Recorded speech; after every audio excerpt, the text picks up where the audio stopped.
Welcome to Citizen Assembly Indigenize, a citizen assembly meeting produced by the Universal Community Project and Neighborhood Responsiveness Marketplace. Let's not ask how we can support Indigenous and Native Americans with money and flyers, although you can still do that too. Rather, let us ask how we can emulate them and live in holistic balance with each other and our earth. Join kindred spirits in examining Indigenous and Native American community, systems, and traditions. The program will begin with a presentation of Indigenous thoughts and actions. Then participants will discuss ways of implementing the same in our own daily lives. Participants can return and share experiences, what worked, what didn't. Our program will often center around Sherri Mitchell's sacred instructions. If you want to get involved, our contact information is in the video description. Let's start with a round of introductions to tell our listeners who we are and where we're from. I'll start. I'm Stacy Gustafson. I split my time between Northern Michigan and Southwest Texas, and my major focus is holistic community problem solving. And Odell, take it away. Sure, I'm Odell Hall. I'm from just outside of Austin, Texas, and I'm just dedicated to helping to facilitate community equanimity. Thank you very much. Marcin, you're next. Hi, my name is Marcin. I'm a software engineer. I'm focused on inequality. Thank you. Thank you very much for being here, Marcin. Mar Aaron, you're next. I'm in the Northeast. I've met some Native Americans, and I've discussed the Solutrean theory of European mixture, and I find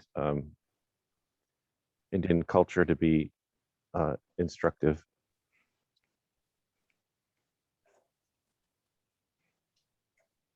Thank you very much, Mar. I can't wait to get into more of that later.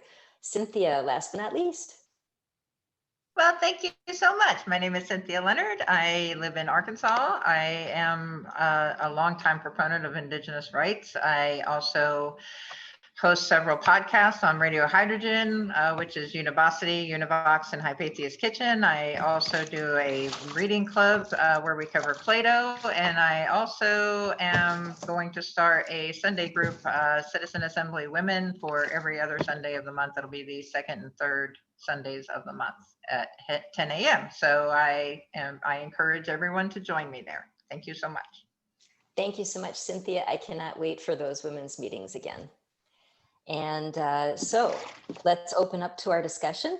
Today we will be discussing Free Leonard Peltier. We do not have a formal presentation.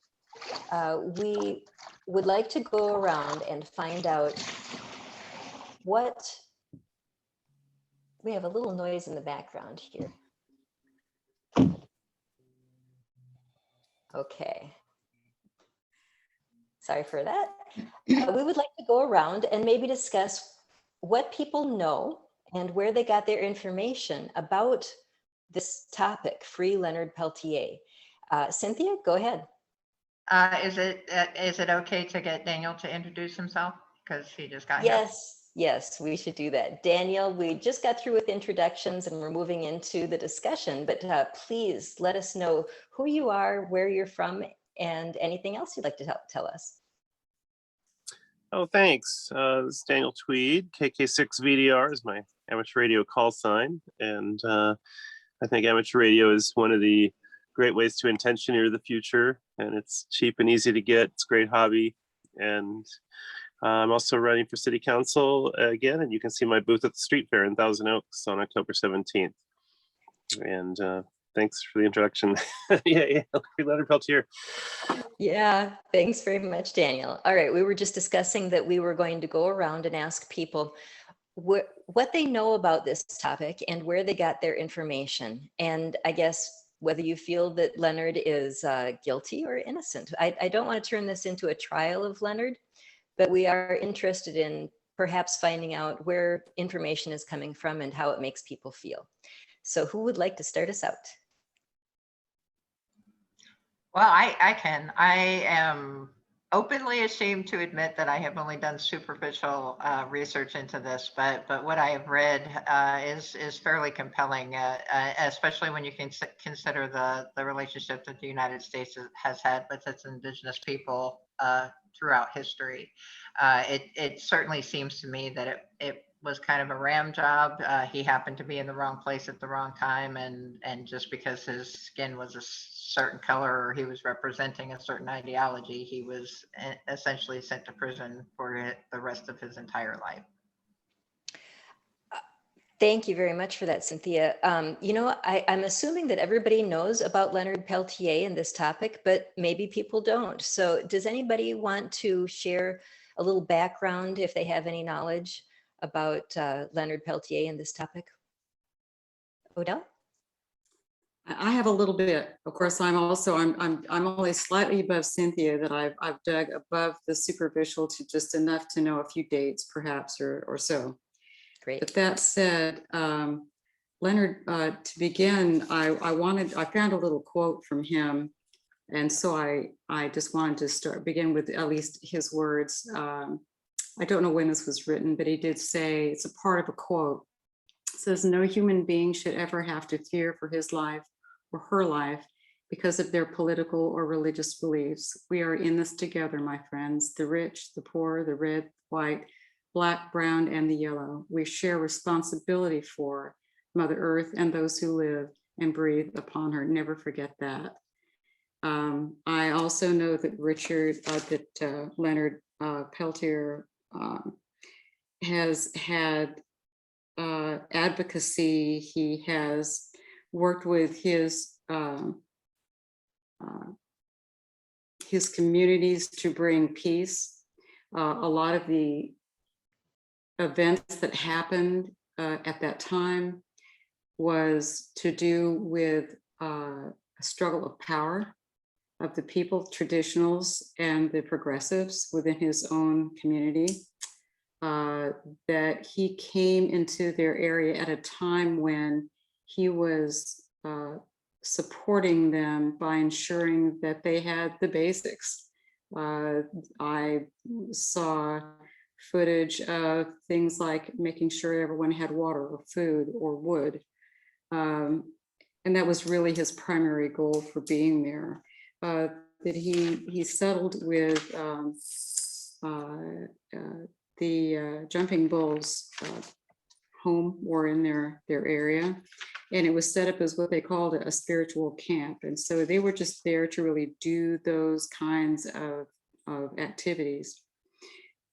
Since Leonard, I keep reading my some notes I made on a guy that has to do with this.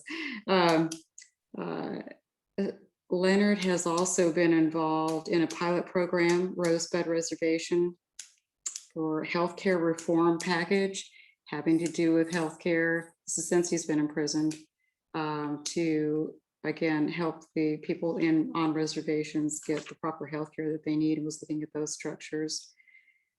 He's continued to advocate during his 45 years in prison. Essentially, what happened was, as I understand it, was that there was an event that happened that day where a red pickup truck was followed by the FBI into the Pine Ridge Reservation. There was apparently an activity where the people in that vehicle fired upon the FBI agents, and the FBI agents called out for help, which then brought an ocean of people and a lot of violence to follow after that, to say that they were under fire, shots fired. And so when the FBI came en masse, there was fireworks all the way around. I mean, there was open shooting. Leonard said, we've got to get the women and children out of here. So he was rounding up folks, trying to get them out of the area. And that's what he was doing actively. After everything settled down, he and his group ran up a hill. They followed an eagle and they went up a hill and they were safe for that night. And I know that after that, it's a long story, so I'm trying to summarize quickly. 2 of the men were caught and received their trials locally and got off for self-defense because there was just so much gunfire. Leonard escaped across to Canada and was safe there until there was evidence that was brought, alleged evidence that was presented that allowed the Canadian government to send him back to the United States. But there he was given a very, with a record on being against Native Americans. He was, had said and done things that were unscrupulous. That judge was assigned to his case. And so he was convicted of 2 lifetime consecutive sentences. So the evidence is quite poor. There was an automatic rifle used at the time. There were shells taken up. None of those shells were ever, there was no correlation ever made to Leonard's weapon and the shells that were present at the scene that initiated all of that firepower from the FBI, the red pickup. The representation for Leonard Peltier at some point came forward and to have a ballistics examination done, but because the weapon that they had was so damaged in a fire, this expert was unable to make that he couldn't prove or disprove it, that the damage was too extensive. But years later, through a FEMA Act, they were able to get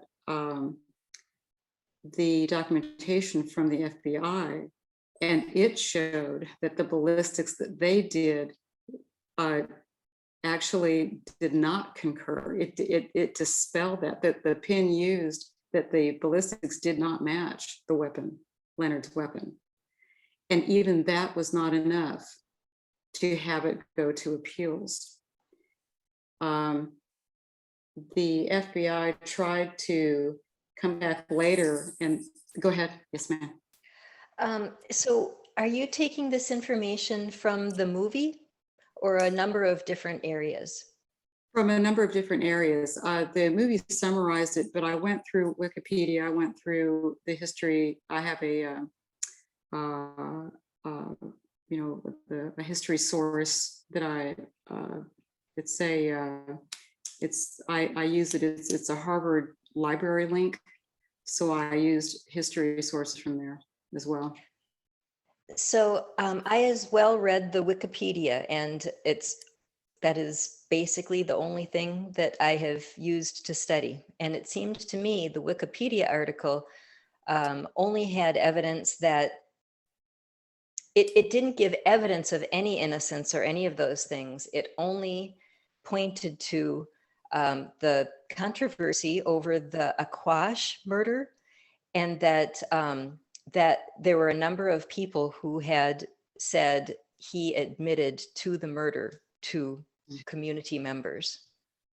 No, nothing I've read says that. Leonard has, to my knowledge, always said that he was not guilty of those murders. He did not, shoot at those men.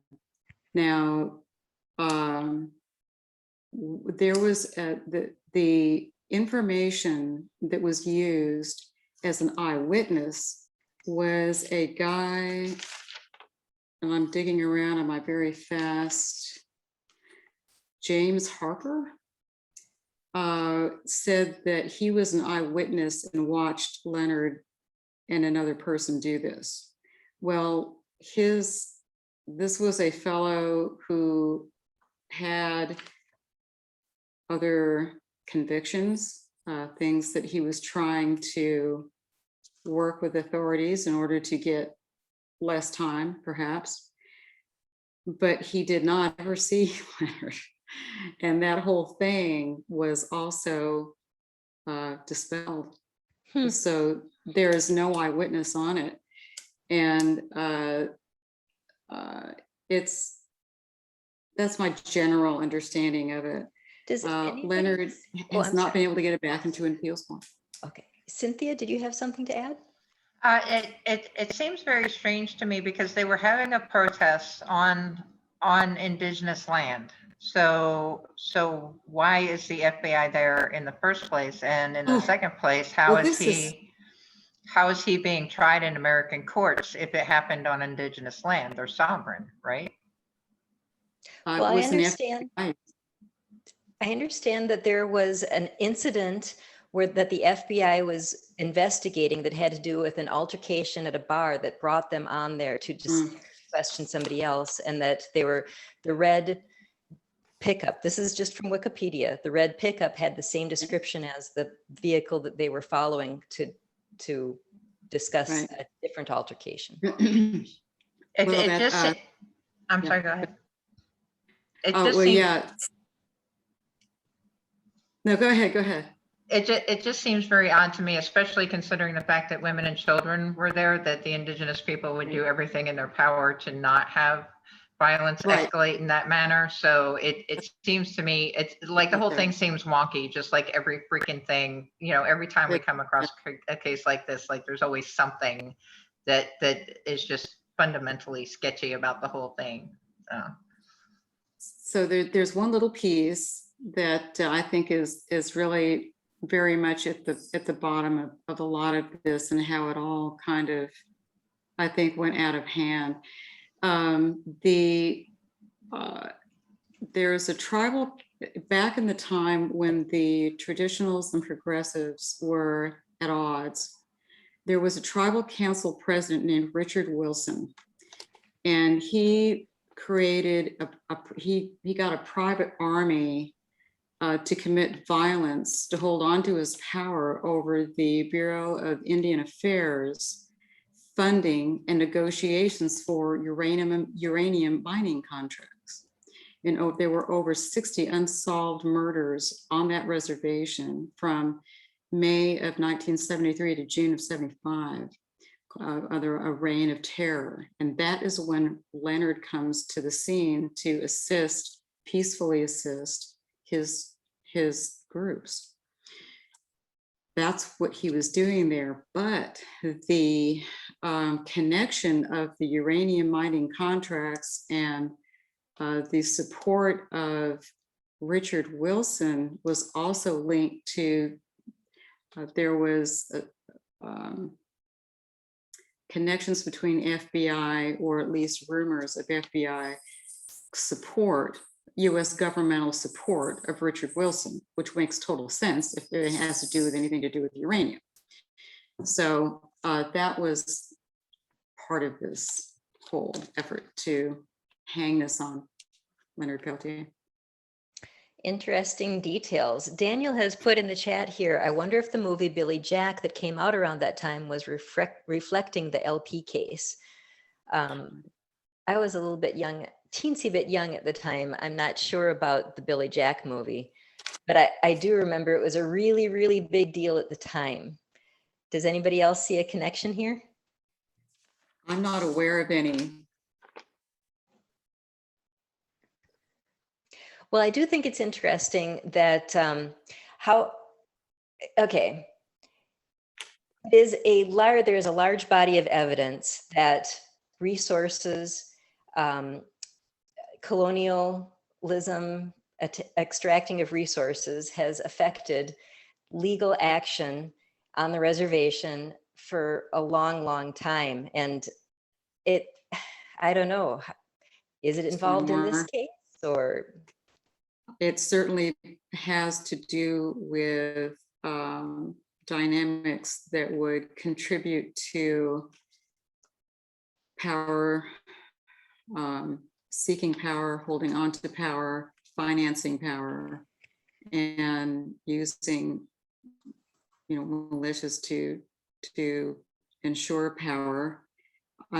The reason that the FBI was present was to do with the fact that, I know it's like, why were 2 FBI agents on the reservation? And one of the things that came about was that my idea from reading this, just my take on it, was that the FBI documentation shifts, and I think that they were trying to gain access in a way to create an end to this conflict having to do with Richard Wilson. So they used this excuse of following someone on to Pine Ridge to create this event, or to help to facilitate a shootout, as it were. It's done in all wars are linked back to some abomination that somehow happens at the right place at the right time. I'll just say this one thing about this, and I'm done on the notes. But the original agent said that it was a red pickup at 12:18. And then Gary Adams reneges and says it was a white and red pickup. That's Leonard Peltier's vehicle, or looks like Leonard Peltier's vehicle, at 1:26. And they shift their documentation to make sure that Leonard stays in the case. And all of these details have been knit together in such a way that he's not able to get to an appeals on this. Now, aside from all of this, I know I'm bludgeoning. I know that I have bludgeoned some details or blunted them, but it's for the sake of this discussion, needless to say, it's poor, very poor, weak, shoddy case against him. The fact that that has happened, the fact that he's in prison and that it's been 45 years is astounding. And the fact that his health right now is as bad as it's ever been, and the treatment that he gets. There's a YouTube, an old guard, and I shared that YouTube statements from this guard, and speaking about his eyewitness treatment of Leonard Peltier. He said it's unbelievable to this day. Leonard Peltier remains a peaceful man. He remains working to assist his community. And if this isn't something that people can't get their arms around to support him, then I don't know what is. Cynthia? And again, we have all kinds of evidence to support the federal government doing this kind of thing throughout the history of the United States. So why would they not? Like, it just seems like such an obvious scapegoat situation to me.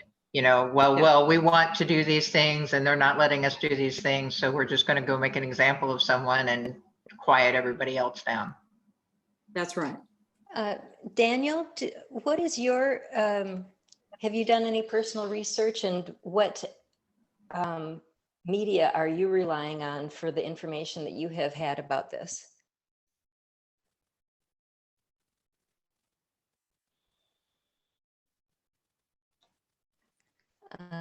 Daniel, you're muted if you're speaking.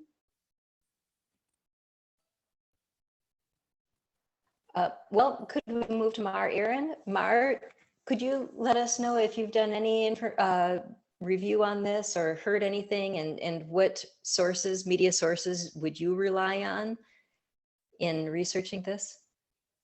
I don't know anything about it other than what Wiki says. Did you like go to Wiki for that information?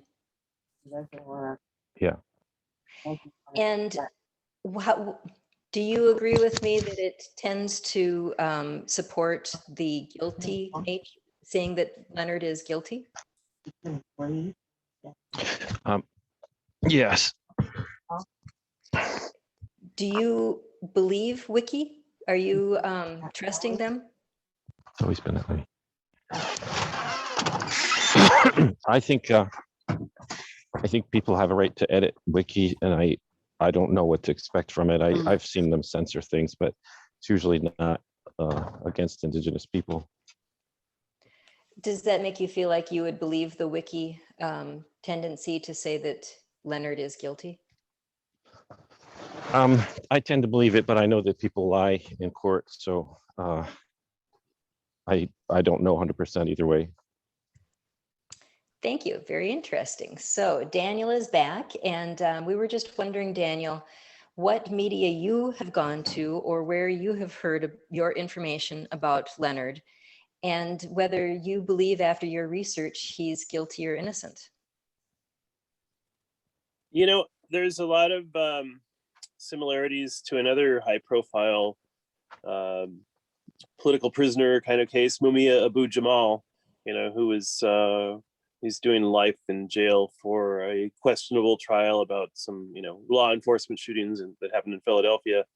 And I think, you know, there's factors at play. Is like there has to be a fall guy when it comes to a hierarchical, you know, case. I mean, the government's going to make someone be the scapegoat. So there's that dynamic. And the other dynamic is, you know, neither Mumia Abu-Jamal or Leonard Peltier have, you know, explicitly said they had nothing to do with it. They just say they were railroaded by the criminal justice, the so-called criminal justice process, you know, which is not always just or not always dealing with criminals. So, but yeah, I mean, I've listened to public radio all my life, you know, kind of alternative media sources, and that's been a long time, you know, subject of prisoner of conscience, you know, cause type cases, you know, free Mumia, free Leonard, free, I say free everyone, you know, but that's another topic. So that's my comment on for now. Do you go to any certain media sources that you trust more than others? I think, you know, the CIA had a program called Operation Mockingbird in the 60s, where they basically said, we have CIA assets in every major media source. You know, so, I mean, you have to go with the independent media sources to have any, you know, inkling of getting, you know, a non-monkeyed with version of the truth. So yeah, I love alternative media, college media. You know, we need more independent media for sure. I mean, it's really being hammered nowadays. I do have a comment about the FBI, kind of a funny story. I don't know if it's exactly relevant, but I was actually visited at work in the 80s by two FBI agents because they had a letter that someone had written to a federal judge in New Mexico saying that the Illuminati was sending mind control waves at him. And I had coincidentally gotten listed as the head of the Libertarian Illuminati as a joke. My friend sent in this postcard to the Encyclopedia of Associations in 1986. So when the FBI was researching someone to investigate about this Illuminati mind control threat, they actually came to me and they actually at one point asked me, "You don't have like a mind control ray gun out there in your van, do you?" So, You're like, where did I put that thing? never underestimate the power of the FBI to be weird, I guess. You know? But I guess they were obliged to investigate it because there was this federal judge being threatened by this crazy guy who said the Illuminati was beaming, you know, mind control rays at him. And they showed me the letter. It was like really weird looking, it said Cave of the Sacred Blade, it was like written in this weird Gothic type style. Obviously some disturbed guy had like, got the idea that he was being influenced by the Illuminati. I can't believe the FBI would take that case, but then you say I know. because they had to investigate for the judge. Wow. I'm so impressed for you, Daniel. I'm really impressed. That's nice. That's a fun story for you. That doesn't surprise me a bit, actually. It's like, my boss, Danny, there's a couple people here to see you. You're like, wait a minute, did my friends pitch you up to this? I know. It was like I thought it might be a prank. This is a prank, So anyway, sorry for digressing there, but that's my FBI story. Oh Lord. Oh, I like God. that. To bring this back to how we can take this knowledge and do something different in our lives to indigenize our lives. And I want to kind of go towards that idea that we get our understanding from the authorities. And what are the authorities' goals? For so many years, I really believed the line that I was given. And so I'm going more to Indigenous websites and I'm finding amazing things that are actually backed up by news articles.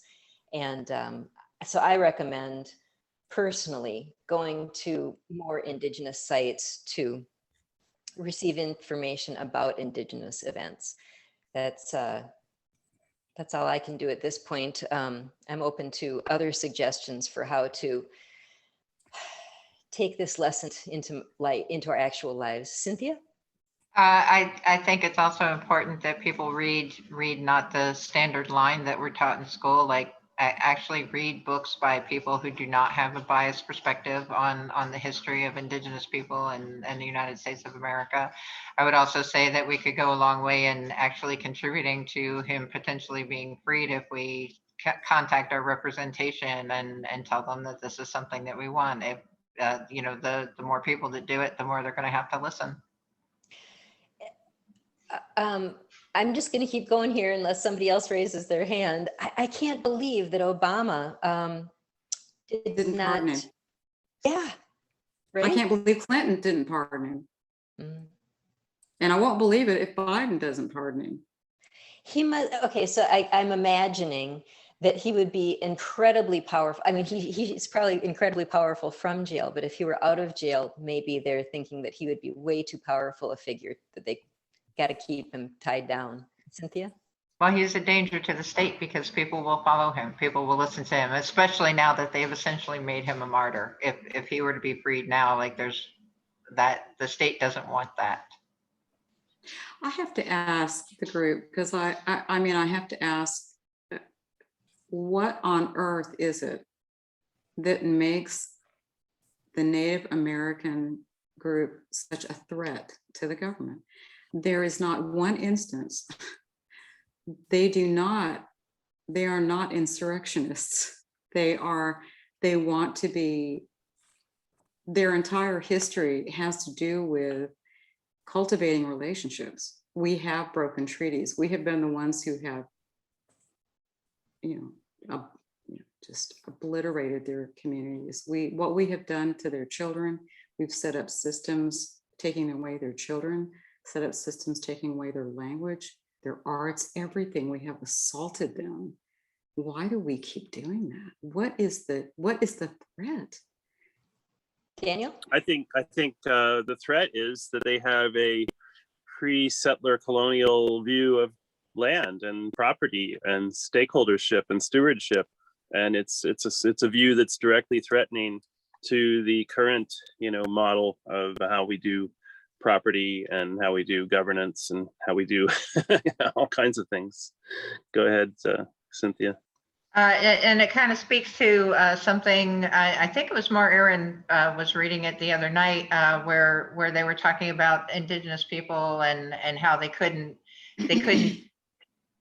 like never did the indigenous people run to the colonials and say, this is the life I want to live, but they would have people, colonials, who would escape colonialism and go back to live with Right. the indigenous people. Go And back to and like Rome. it never freaking occurs to anybody that it's because it's a better way of life. Like, well, obviously we're That's right. Obviously our way is the right way. I don't understand why these people don't understand that, you know, and the reality of the situation is they're just not open to recognizing that their way may not be the best way. Yeah, I mean, even in the So- Declaration of Independence, there's a line about the terrible savages and their atrocities. I mean, you know, they're listing the things they don't like about the government. It's like it's like basically the second line. It's like trashing Native Americans, you know. Yeah, can you imagine if we were allowed to hear the truth when we were in school, when we were children? Our little minds would be growing up completely differently if we knew the truth. And I'm not minimizing that there were atrocities on both sides, by the way, you know. I've heard that before from you, Daniel. What are the atrocities from the indigenous side? Oh, I mean, you have documented slayings of, you know, attacks on settlers. So, you know, at some point the violence spirals out of control and it just becomes a case of whataboutism, you know. I mean, So I think I'm sorry, go ahead. there was a difference between those initial fights. What on earth is wrong with us today? I mean, this was so long ago, and yet when we find out as a white society, a colonialized white society, that they are still here and we are still on them and we are still on, you know, I think that Cynthia touches on the tip of the iceberg when it's because they're a group that is not going to adhere to a patriarchal power control system, regardless who runs it. A crazy Anything that system. do It's with insane. what was that question? It's a crazy system. It's like asking real normal people to believe in idiocy. And anytime then, and of course, then we're annihilating Mother Earth, we're killing her. So they can't adhere to that. You know, this is not the organized religions set themselves up in a way that effectively controls the masses. So they're just outside all of those controls. And maybe that's the problem with the US government as it is right now. Maybe that's what the threat is, because they are impervious to our insanity. Thank God. And we always go back to that which is the truth, that which is brings most peace to the soul. And that's why we leave this insane colonized headspace and go back to sanity and community, you know. I love that line, Odell. They're impervious to our insanity. I think that says it all. That's why. Thank you very much for that. Cynthia, you had some?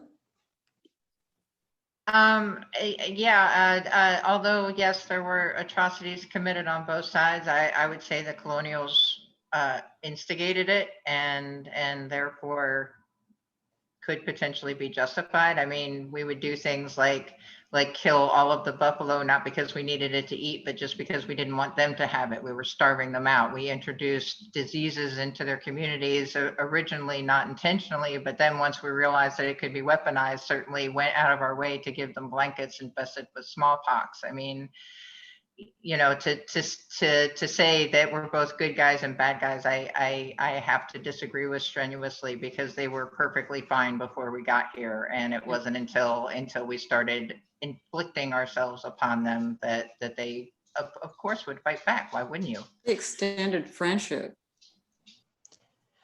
So Daniel, do I hear you saying do you know of that the indigenous North American people who were here first doing atrocities to the settlers absent of the settlers coming in and taking land and hurting them. Oh, I mean, they document or they admit they were at war with other tribes. I mean, come on. It's like they weren't Sure. completely peaceful hippies, just, Well, eating berries and granola, come on. at war with other tribes is kind of different than fighting back against colonialism, because they did extend friendship in the beginning, and we proceeded to break every agreement that we had with them. We proved ourselves untrustworthy, so of course they would try and make us go away because we were not good. Well, I think there But was yeah, there also, would be fighting amongst tribes, but that was part of their natural way of life. It wasn't like they were going into manifest destiny. It's not like they were instituting eugenics programs. It's not like they were doing any of those things. Well, you're just as And dead no matter what the reason was. I mean, come on. well, no, Maybe there's when some, someone there kills you, was it doesn't really matter. You're just as racism dead. too. Go ahead, Mar. When the Vikings first showed up on the beach of Newfoundland, the Aleut Indians immediately attacked them and made it so difficult for them they never were able to put up a hut. That was smart. Good. well, I do know Thank that God. the indigenous people were trading with white people long before the colonizers came. Sure. Yeah. No, What there white was people? always mutuality when possible, And in fact, You with their know, tribal, I Oh, thought go ahead. Thanksgiving Finish. is a reconciliation already. I'm sorry, Tang, what did you say? I thought celebrating Thanksgiving is a reconciliation already. Thanksgiving is a good spot. it's Daniel, did you have anything else to say about about the subject? Well, Cynthia does a great weekly thing called Plato's Playground, and we were in book 2 of the Republic, and there's a section in there where Socrates is saying when people want to have more than they need to live, then there's inevitably going to be conflict because they're not willing to be satisfied with just the necessities. They want the luxuries, and the luxuries cause this standing army warfare cycle to take place. So that's just a philosophical side note that might be relevant. I would say it's relevant among the indigenous tribes, but we came across the ocean, and there was room in other places for us to be, and there was plenty of room for everyone to be here in the beginning, but we didn't want some small part. We wanted it all, and therefore took it. The winner takes it all. Winner take all. That's the issue. That's what our world is based on. Winner takes all. We've got to do something completely different than that. It clearly is not sustainable. Clearly not sustainable. Odell? Yeah, again, the tribes that were fighting so vehemently on the East Coast got together and created the first functional democracy that still exists. That's what they did. Yeah, That's good what point. they learned. So, we just can't get there. We're doubling down and on our abuse of the earth and of each other and of them. Well, Odell, I think that the way you wrapped it up last time was absolutely perfect, that people are ready for a change. I think it's just a groundswell of discontent with the way our world is presently.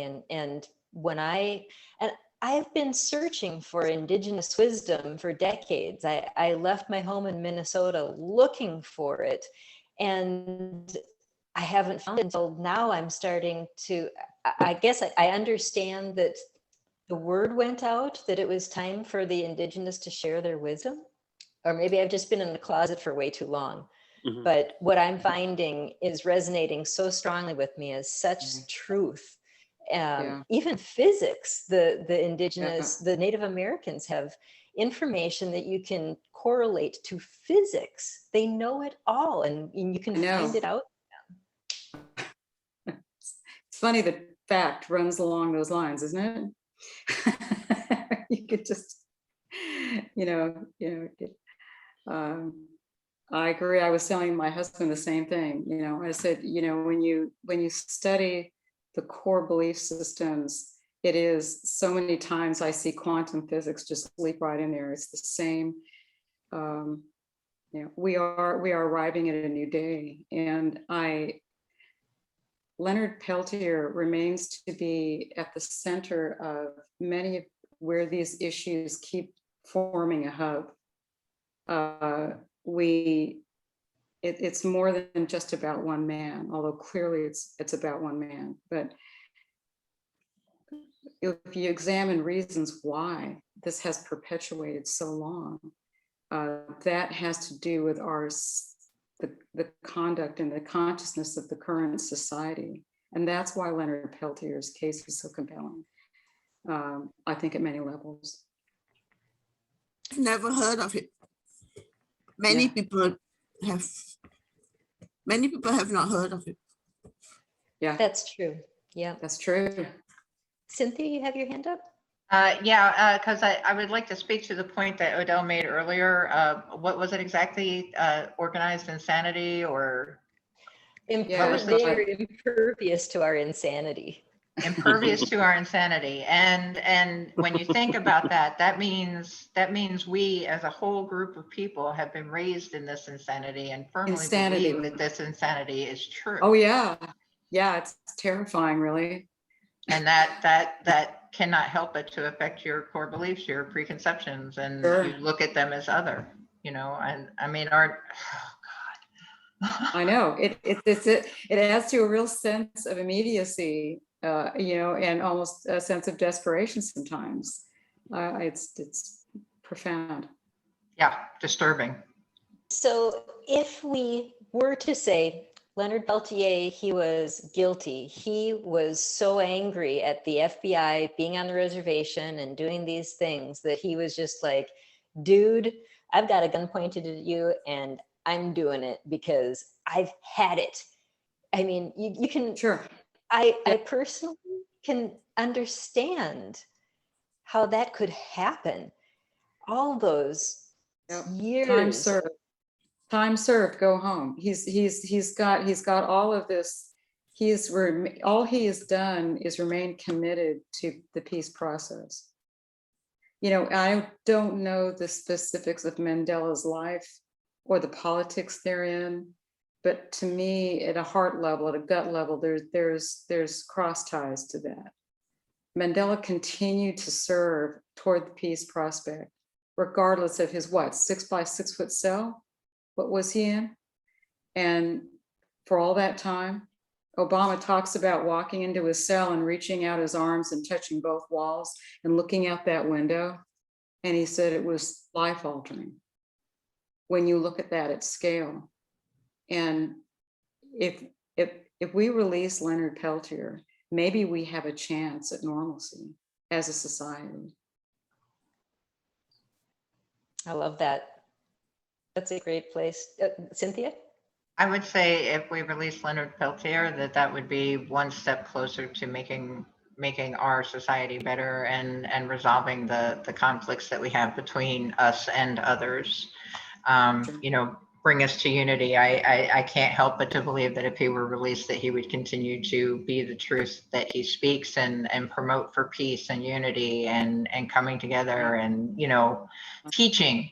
And that is exactly what makes him so dangerous to the state. Yeah. So I'd like to go around and for our closing remarks, ask what we would take from this topic today and how we would emulate the Indigenous in our lives. And I'm going to be thinking about that. And I'm going to put somebody else on the line first. Daniel, you're not muted. I would say that people think PR stands for public relations, but it really stands for perception is reality. And the reality is that when the hierarchy is threatened, someone's got to pay. and it happens all the time. They make an example of people just because they have to, because we can't let threats to the dominant hierarchy go unpunished. There has to be a fall guy. And I would encourage everyone to go to their city council and go during the public comment period and ask them to adopt the Oakland resolution, which says entheogenic plants like mushrooms and cannabis and medicinal plants like the natives actually used in some cases are to be deprioritized by law enforcement. You can Google the Oakland resolution and you can see the city of Oakland did this and it was unanimously adopted. It's been adopted in Colorado. Many cities have adopted this resolution. It's not a binding resolution, but it's the medicinal entheogenic plant resolution. And that would be a great step toward indigenizing. And thanks for the time. Thank you very much, Daniel. Yes, and other psychotropic or psychedelic drugs have proved to be very helpful for mental health conditions that aren't helped by other things at all. I think that's a great idea. Thanks for that information. Odell, you're next. Oh, I just, all I keep thinking about is the insanity of the white society. And as I've reached out to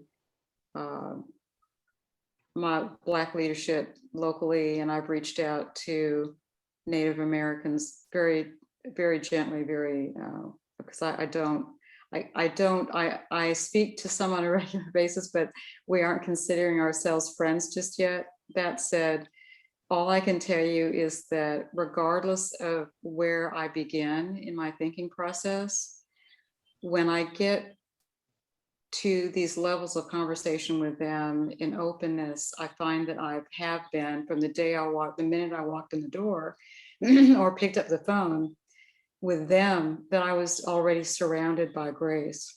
And I encourage white people to let go of this fear that we're going to end up in some doom state. You're going to be surrounded by a wealth of information and wisdom and support. Beautiful. Thank you, Odell. Cynthia, would you like to go next? Sure. I'm not sure this is exactly what you're looking for, but as I'm sitting here listening, and I hate to use the term patriarchy because it implies all men, and I would say, no, it is a patriarchy because most of our leadership is masculine at this point in time and has been for far too long, in my opinion. So I'm going to start calling it the Uberarchy, and I think we desperately need to undermine it. We have got to topple that tower because until we do, we're just going to have generation after generation programmed in the same way that generations prior to us and our generation has been programmed. Thank you, Cynthia. I'm going to tie onto that in mine as well. Mar Aaron, would you like to go next?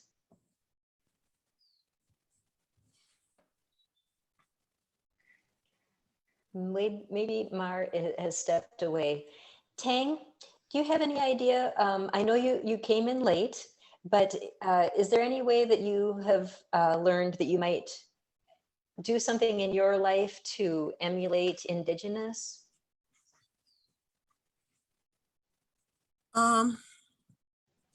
Actually, I do not know much about Indigenous people in the USA. There are 7 billion people in the world, and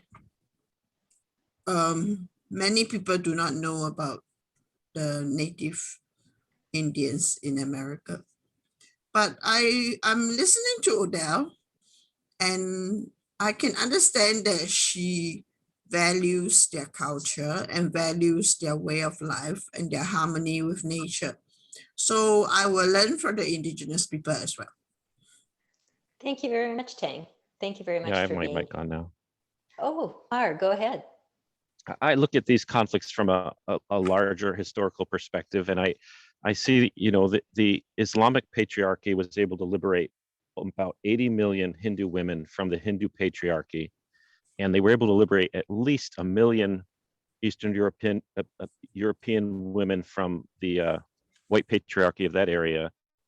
if the white supremacists had simply allowed the Islamic State to, expand into North America and South America, what the Indians would have been liberated from their inter-tribal conflicts. They would have been unified under one Islamic caliphate, and none of these divisions would be relevant. It never would have happened. They just would have been all Muslims.